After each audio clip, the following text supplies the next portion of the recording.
Selamat datang di Yogyakarta, Iya, Mbak dan Mas. gimana? Mari mungkin boleh perkenalan dulu, Mbak, Mas.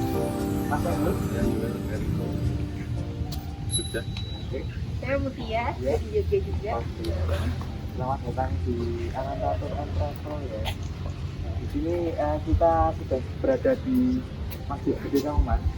Tepatnya itu di sebelahnya, sebelah baratnya alun-alun utara, dekat Karawang juga. Di sini mungkin saya perkenalan dulu ya. Nama saya Ananta Alfarisi. Saya akan membersamai wisata Mas Noel dan Mbak Mutia pada sore hari ini. Ya, ini destinasi pertama, yaitu Masjid Gede Kauman.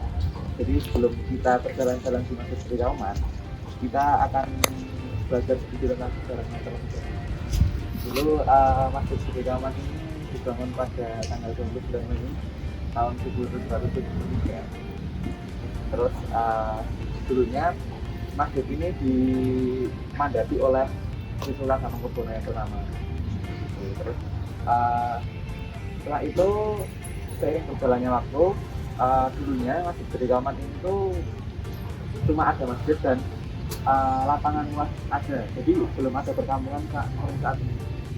Nah, terus pada tahun 1800-1900-an itu Sri Sultan Hamengkubuwono itu memberikan sebuah privilege atau sebuah hak untuk para kaum atau disebut sebagai penghulu, yaitu penegak-penegak agama Islam yang ada di keraton, diberikan tempat di sini untuk tinggal.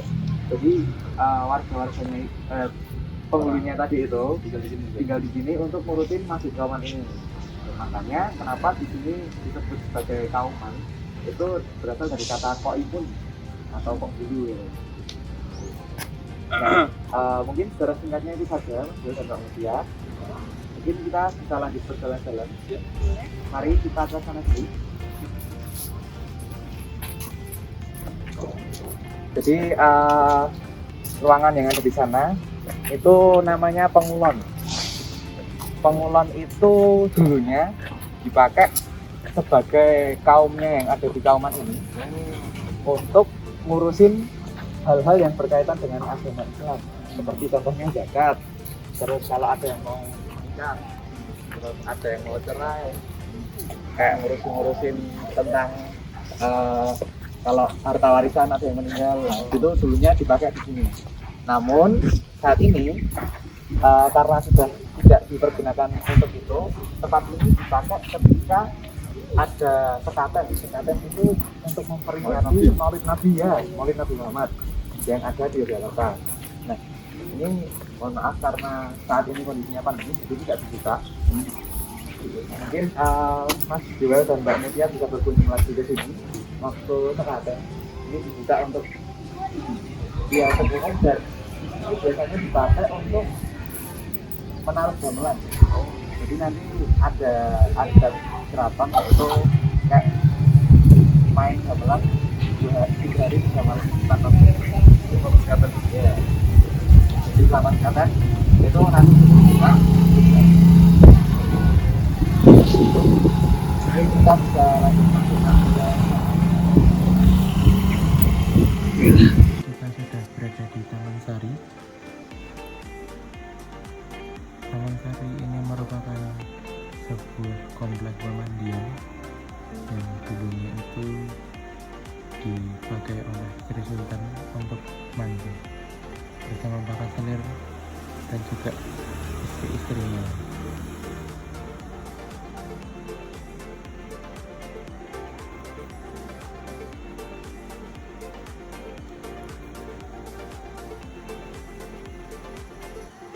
Mungkin silahkan teman-teman bisa langsung lanjut untuk melanjutkan perjalanan. Kita memasuki ke Taman Sari. Di sini kita bisa melihat pada sebuah pintu masuk menuju ruang pemandian, di mana di belakang pintu masuk tersebut ada sebuah benteng. Biasanya digunakan untuk raja menonton para selir menari ketika sudah selesai melakukan mandi. Nah, di sini kita sudah berada di dalam. terdapat beberapa kolam pemandian yang dulunya dipakai, namun sekarang sudah tidak boleh untuk dipakai mandi. Seperti itu. Ada beberapa ruangan juga untuk peristirahatan raja ketika sudah selesai melakukan pemandian. Di sini bisa terlihat ya arsitektur di sini sangat lawas, sangat kuno.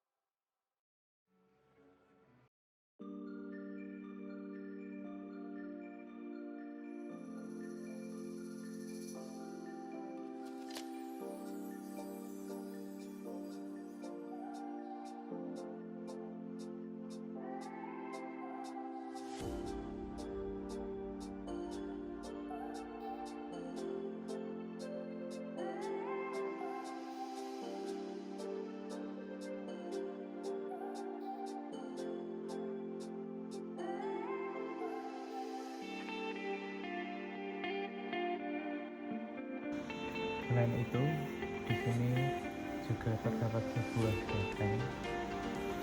Lalu ada juga sebuah tempat yang bernama Sumur Gemuling. Selain itu ada juga tempat bernama Pulau Cemepi dan Pulau Kenangan. Ya, kita sekarang menuju ke Sumur Gemuling. Namun sayangnya untuk saat ini Sumur Gemuling sedang tidak bisa dimasuki karena kondisi yang seperti ini. Jadi ini kita di luar saja.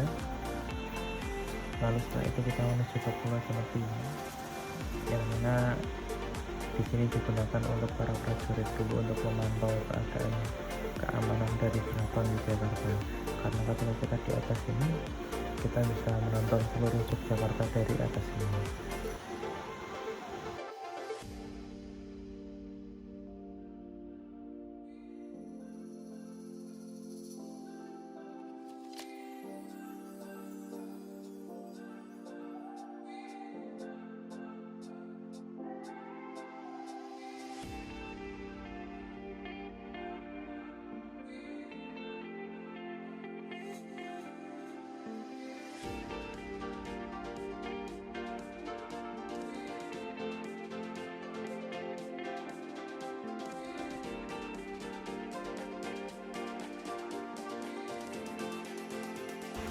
Setelah itu kita masuk ke sebuah gua, dimana dalam gua itu ada yang namanya Gua Cemepi, yang mana di sini digunakan untuk dulunya meditasi, untuk seorang raja mencari wangsit gitu.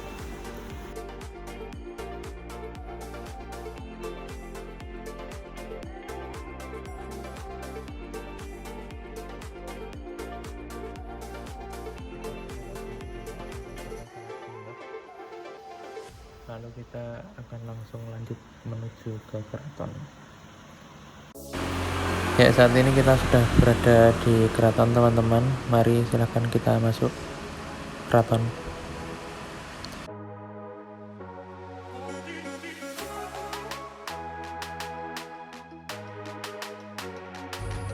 Baik teman-teman, kita sekarang sudah berada di dalam keraton.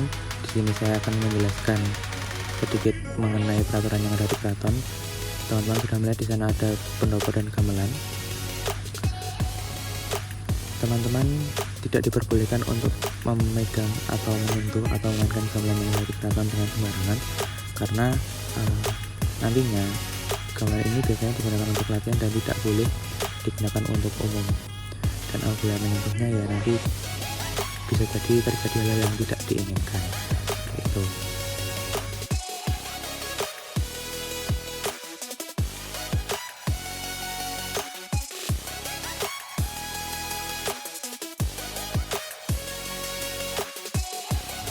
Baik teman-teman, kita sekarang sudah berada di halaman tengah keraton. Di sini sangat terlihat luas ya, teman-teman. Di sini banyak sekali ruangan-ruangan atau kantor. Ada juga pendopo lagi di sebelah sana. Nah, beberapa peraturan yang ada di sini yaitu teman-teman tidak boleh untuk memasuki ruang-ruang yang tidak diperbolehkan untuk masuk, seperti kantor dan lain sebagainya. Dan ada beberapa tempat yang tidak boleh dimasuki ketika teman-teman itu datang ke keraton. Karena saya sedikit beruntung, di sini terlihat ada abdi dalam wanita yang sedang mempersiapkan makanan untuk disajikan kepada si sultan. Nah, ketika teman-teman nantinya berkunjung ke keraton lagi, ketika beruntung teman-teman akan menyaksikan acara-acara seperti ini atau kegiatan seperti ini yang dilakukan oleh para abdi dalam. Sebaiknya teman-teman tidak mengganggu atau tidak berfoto dengan para abdi dalam ketika sedang menjalankan tugasnya. Teman-teman bisa merekam atau memfoto abdi dalam yang sedang melaksanakan tugasnya. Di sini kita berlanjut ke museum, ke ruang-ruang peninggalan keraton.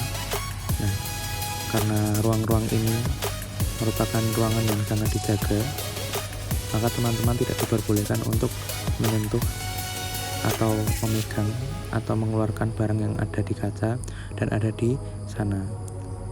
Barang-barang tersebut mengandung banyak sekali sejarah dan nilai. Maka dari itu tidak boleh teman-teman untuk menyentuhnya secara sembarangan. Bisa kita lihat bahwa di sana banyak sekali peninggalan seperti baju atau perabotan, mata uang dan lain sebagainya. Selain itu, para wisatawan dilarang untuk memainkan gamelan, berkata kasar, dan juga berpakaian yang rapi ketika datang ke keraton.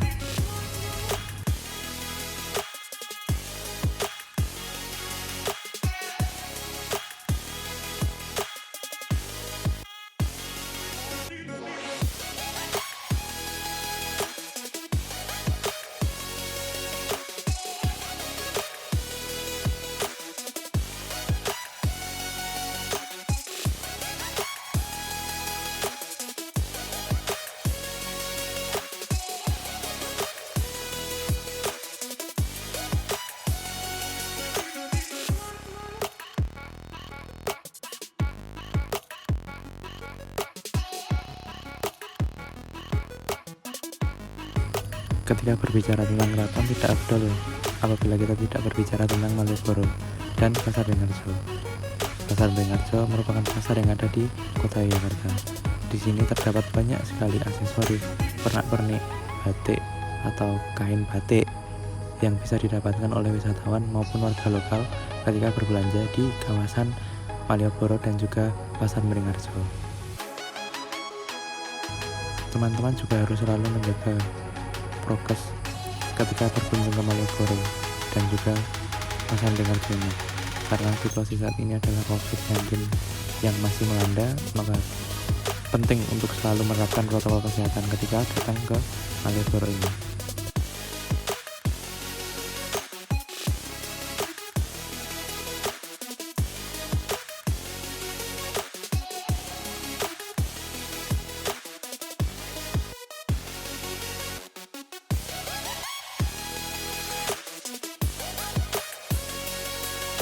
Setelah sampai kita ke penghujung destinasi, terima kasih karena sudah mengikuti perjalanan dari awal sampai akhir. Saya ucapkan selamat jalan, hati-hati di jalan, semoga sehat selalu, tetap jaga kesehatan, semoga betah kesini lagi. See you.